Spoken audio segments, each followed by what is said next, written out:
agradecer a coordenação do curso pelo convite, em nome do programa Renascer, que é um programa que, no final, vou mostrar um pouquinho para vocês, que é um trabalho que nós vimos fazendo há 17 anos no Hospital Gafreguini. Bom, a gente vê falar sobre violência, nós vamos ver que os pontos em comum que qualquer tipo de violência vai ter, seja a violência contra a criança ou adolescente, a violência contra a mulher e a violência contra o idoso.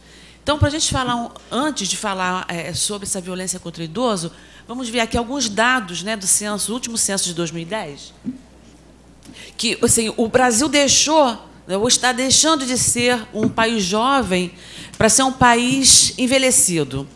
Nós vimos envelhecendo ao longo do tempo, isso graças à saúde, que de alguma maneira vem melhorando, apesar dos grandes, imensos problemas que nós temos, mas a gente vê que a nossa expectativa de vida hoje já passa dos 70 anos, né? Porque há alguns anos atrás, uma pessoa com 50 anos era uma pessoa já no final de vida. Hoje nós vimos que nossa expectativa de vida passa para os 75 anos em média, né? O censo, ele comprova, né, ele constata que hoje nós temos mais pessoas com 65 anos do que com crianças de menos de 4 anos. Então, hoje, se vive mais e temos um índice de nascimento menor, né, do que um índice de longevidade.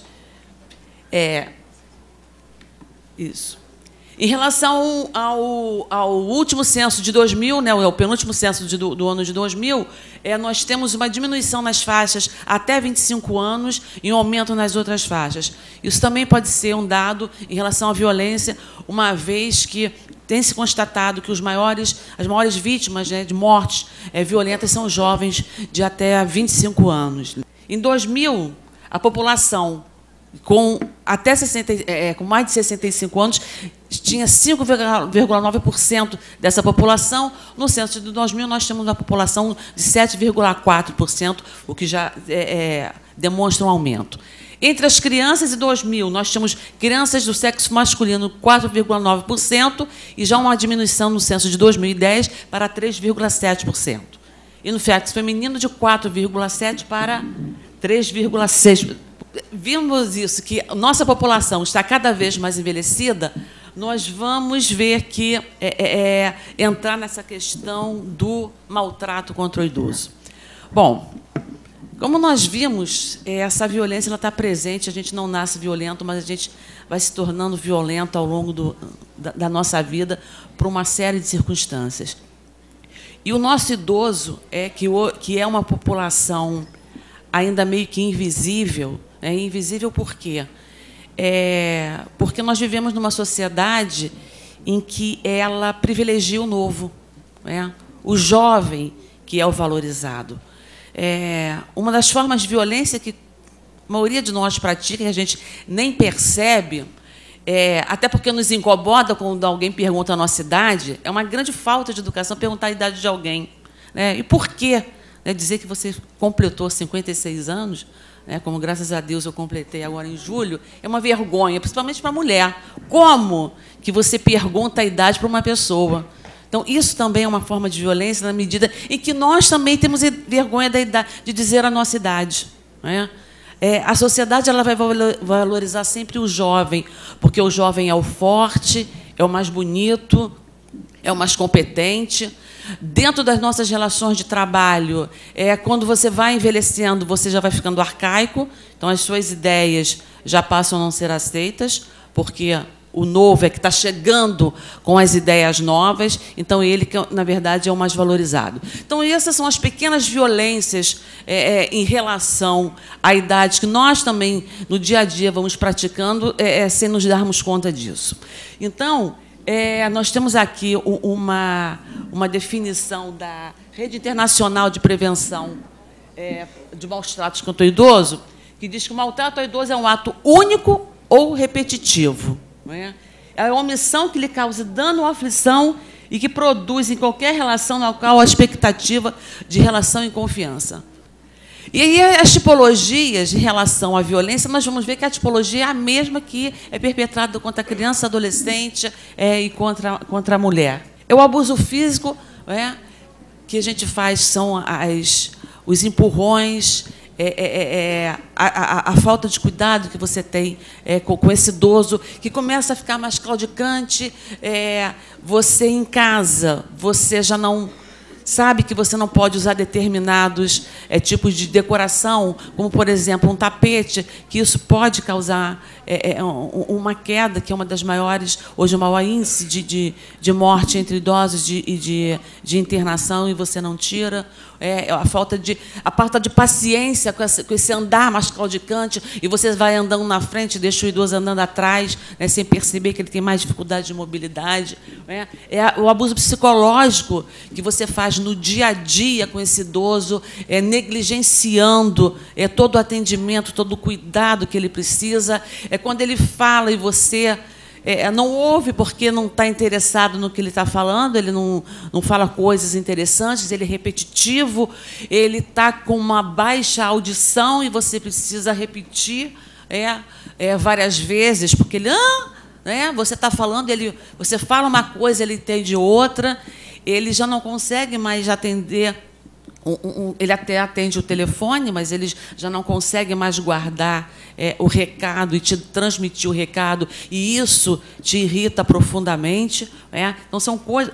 no nosso atendimento diário, nos nossos consultórios, em que você está falando e ele não está entendendo, e ele, por uma questão de respeito ao profissional de saúde, né, geralmente ele não pergunta o que foi dito, e ele sai, vai para casa com aquela receita que ele não entendeu, e ele não sabe como ele vai usar aquilo, e ele vai tomar a medicação errada, ele vai fazer aquela dieta que foi prescrita para ele erradamente, porque ele não entendeu, e ele teve vergonha de perguntar, e se ele perguntar, a gente está com muita impaciência, porque a gente tem as dezenas lá fora para atender, e a gente precisa, né, ter um número X de atendimentos por dia. Então, isso são as pequenas violências que a gente vai cometendo no dia a dia, e que nós, enquanto profissionais de saúde, também sofremos, porque a gente tem uma série de papéis, né, para preencher, uma quantidade X de consultas que você tem que cumprir, né, de visitas, muitas vezes, que você tem que fazer, e você não se dá conta que aquele idoso, que nós temos uma lá no hospital, que ela fala, ele é muito interessante, que ela diz: vocês são ótimos, muito obrigada por vocês nos atenderem assim, com tanta calma, porque nós idosos, nós velhos, nós somos muito chatinhos. Quer dizer, eles entendem que eles são chatos nessa pergunta, nessa coisa repetitiva que eles fazem no dia a dia. Próximo, por favor. E quando a gente fala aqui também uma outra forma de abuso contra o idoso, que é o abuso financeiro, muitas vezes esse idoso, ele é a única fonte de renda daquela família, ou ele é dependente daquela família. Então, como ele já não consegue mais ir ao banco, e muitas vezes a gente também fica muito irritado. Quem nunca ficou irritado quando está na fila do banco, em que eles não vão para a fila do idoso, eles vão para a fila comum, e eles não sabem mexer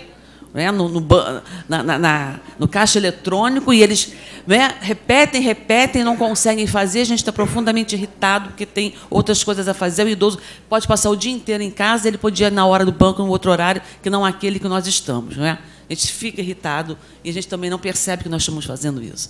Então, em relação ao abuso financeiro por parte da família, como ele muitas vezes não sabe realmente mexer no caixa do banco, porque é complicado para eles, e às vezes é até complicado para nós, quando eles mudam lá os sistemas, o layout do banco, eles pegam esse dinheiro, porque o idoso já não sabe mais lidar com dinheiro, e pega o dinheiro e fica com o dinheiro da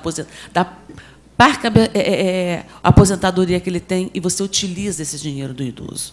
E eles se sentem os donos do dinheiro, porque são eles, os filhos, os netos, que vão usar esse dinheiro, e ele fica, coitado, pedindo o favor do dinheiro que é dele, que ele precisa usar para comprar um remedinho, que nem todos estão aí dentro da farmácia popular, ele precisa gastar, ele tem aquela farmácia em casa, e ele precisa do dinheiro da família, o dinheiro que muitas vezes que é dele, para comprar. Então, essa é uma outra forma também de violência que o idoso passa.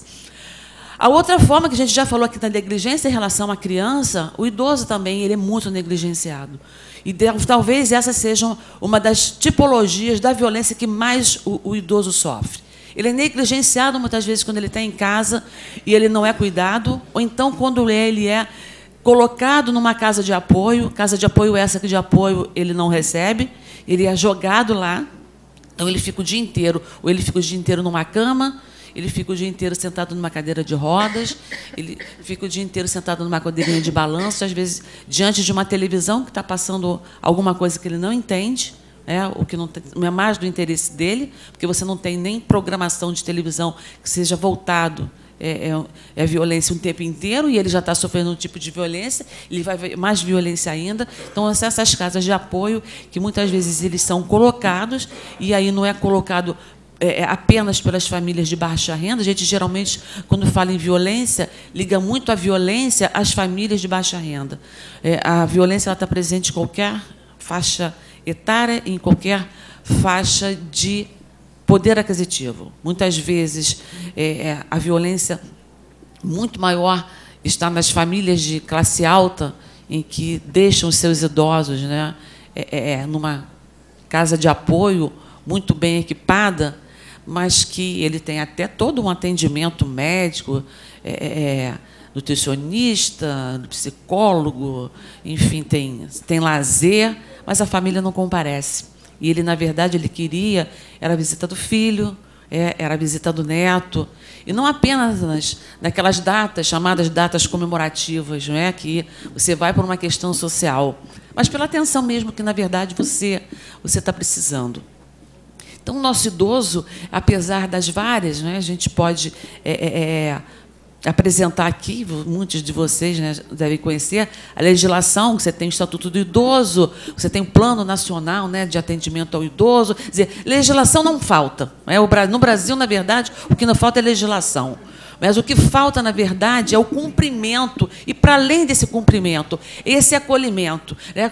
Como a Gabriela fala, né, da importância de você ver esses sinais, né, no atendimento, tanto do atendimento odontológico, no atendimento da consulta de enfermagem, no atendimento médico, é esse olhar, na verdade, que esse idoso ele nos traz. E aí, quando eles vêm para a nossa consulta, de que maneira que eles vêm para essa consulta? Como é que eles estão de aspecto físico?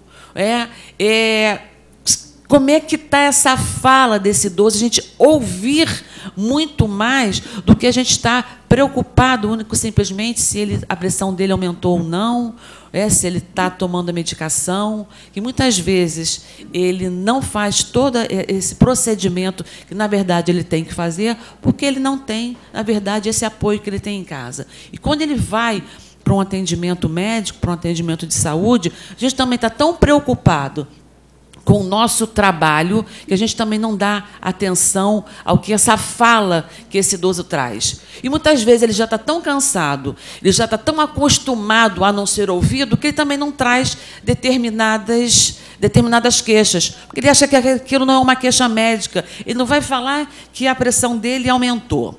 Ele não, a glicose dele está ali dentro, né, do resultado do exame de sangue que ele fez. Por que ele vai falar sobre a vida dele, como é que está a família dele? Da mesma maneira que a gente não pergunta como é que está a relação com o marido, a gente também não pergunta como está a relação do idoso dentro da sua família. Então, eu acho que essa violência, que muitas vezes a gente fala que vem aumentando, a gente não pode dizer que ela está aumentando, porque você não tem uma série histórica em relação à violência contra o idoso. Eu acredito que ela esteja mais visível. Hoje você fala, se nós formos fazer uma pesquisa, dos dados que hoje você tem em relação à violência contra o idoso, você vai até ter um acesso maior de dados à violência. Mas por quê? Porque hoje se fala mais, mas você, na verdade, não tem historicamente isso comprovado.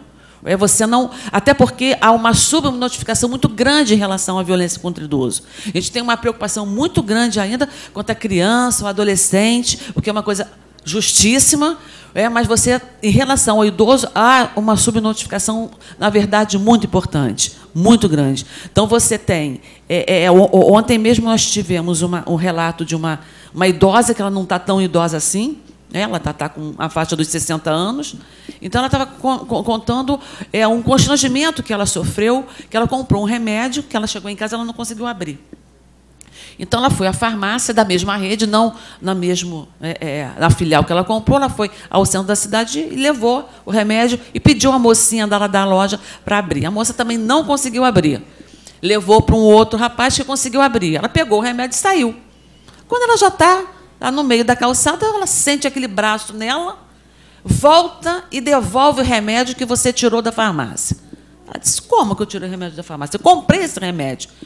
Ela acabou que voltou lá com, provavelmente, o segurança da farmácia, e ela foi e falou para a moça, você não lembra que... A moça lembrou, que todo o procedimento, e disse, a culpa foi minha, porque eu não falei que a senhora tinha vindo aqui para pedir, para abrir. Aí ela virou para o rapaz e falou, mas eu sou uma senhora, como é que você faz isso comigo? Não, para fazer esse tipo de coisa não tem idade, não tem cara. Eu achei que a senhora tivesse roubado e ficou por isso mesmo. Quer dizer, a total falta de respeito, no atendimento a uma pessoa de idade. E outras violências que a gente vê no dia a dia, que a gente vai falar de violência estrutural, que é a violência contra a total falta de adequação para os idosos. A gente fala do atendimento na área de saúde, mas a gente vai ver que os transportes públicos, as nossas ruas também não estão adequadas para esse idoso. A gente, para entrar no ônibus, o ônibus está com um degrau altíssimo, e que você que é jovem já tem uma dificuldade de subir, imagina esse idoso. É o tranco que o motorista do ônibus dá. Hoje em dia, você ainda tem, com o passe, o idoso consegue passar, ultrapassar o curralzinho, mas se a gente lembra, antes do passe do idoso, eles ficavam confinados ao curralzinho ali da frente do ônibus. Então, ficava todo mundo ali apertado, prejudicando a entrada de quem queria passar pela roleta, e eles ali que nem pedindo, pelo amor de Deus, para poder entrar no ônibus, e quando eles paravam no ponto do ônibus. Enfim, a gente vai ter aqui um material enorme para a gente estar discutindo isso, mas eu queria, assim, nesses 5 minutos finais aqui, que eu tenho, falar sobre esse programa que nós temos no Hospital Gafreguinle, que é um programa que já tem 17 anos de existência. É o programa Renascer, que é um programa que hoje ele começou com 25 idosos, hoje nós já temos mais de 400 idosos cadastrados, ele virou um programa de extensão aqui da universidade, e nós temos várias áreas, como é um programa de extensão, nós temos alunos da medicina, de todas as áreas da saúde que tem aqui na universidade, medicina, nutrição, enfermagem. Temos alunos do curso de teatro, que é um trabalho muito interessante que eles fazem, voltado para o teatro com os nossos idosos. Temos o canto coral, que a nossa maestrina é uma professora da medicina, que começou como aluna nossa, e hoje é professora, e ela é quem dirige o nosso canto coral. O programa ele não é voltado para assistência, pura e simplesmente. Tanto que tem alguns idosos que nos procuram achando que eles vão ter facilitado o acesso ao atendimento médico no hospital. Não é isso. A proposta é de ter um espaço de convivência para esse idoso. Então, nós temos, sim, um atendimento médico, mas não é um atendimento especificamente um atendimento geriátrico. É uma clínica, a professora Beth, que ela é clínica geral, então ela faz esse atendimento ao idoso. Temos atendimento de enfermagem, nutrição, psicologia.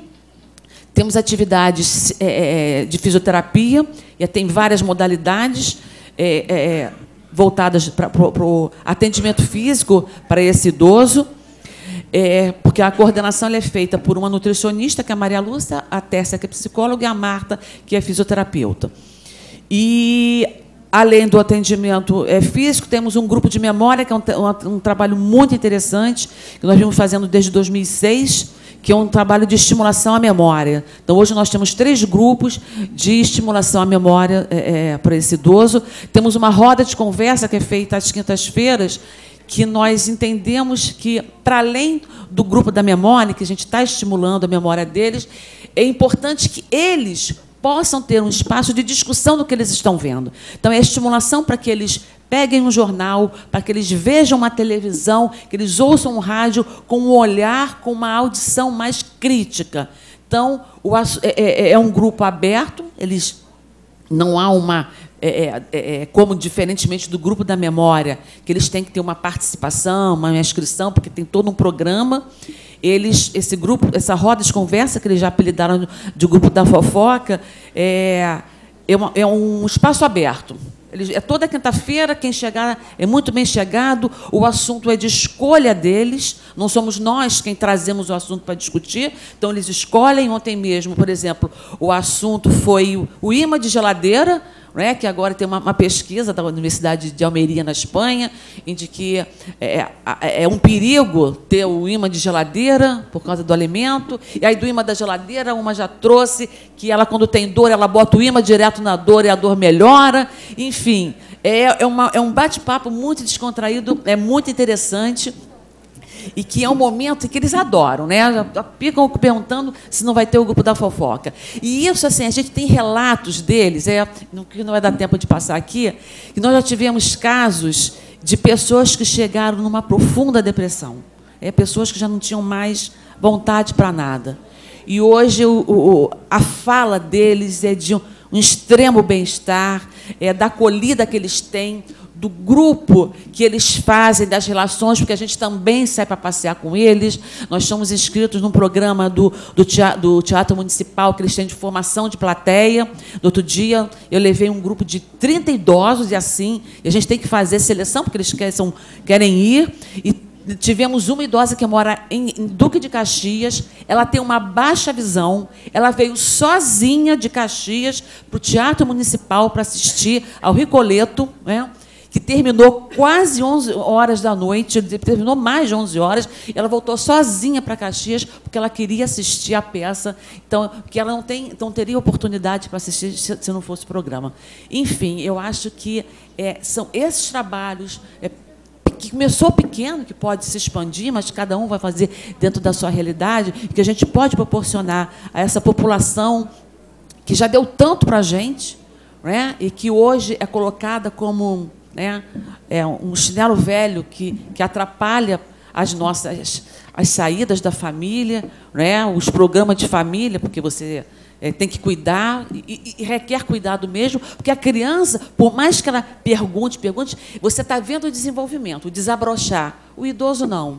O idoso é como se ele já estivesse, né, murchando. Isso incomoda a família, porque você vê sua perspectiva é aquela de envelhecimento. E, graças a Deus, quando a nossa idosinha, mais idosinha, ela fala, ela é muito animada, ela tem 95 anos, e ela é uma pessoa de uma lucidez assim, impressionante.